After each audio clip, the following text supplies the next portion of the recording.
పండ్ల కొనుగోలు సెంటర్ మొదలైనప్పటి నుంచే అధికారులను చెప్పడం జరిగింది.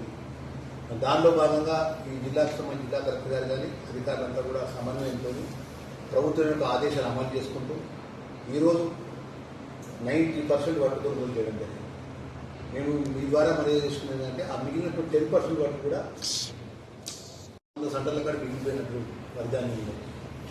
ఆ వర్ధాన్యాన్ని కూడా నేను ఉదయం ఈరోజు 7 గంటలకే నా ధర్మపురి జైనా గ్రామం మండలం సొసైటీ ఉన్నటువంటి వడ్ల కొనుగోలు సెంటర్కి వెళ్ళిన దుకాణ మండలం వడ్ల కొనుగోలు సెంటర్కి వెళ్ళి గత 10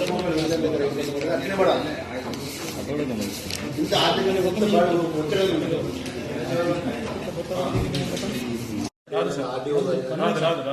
ఈ ప్రభుత్వంలో అమలు చేయాలని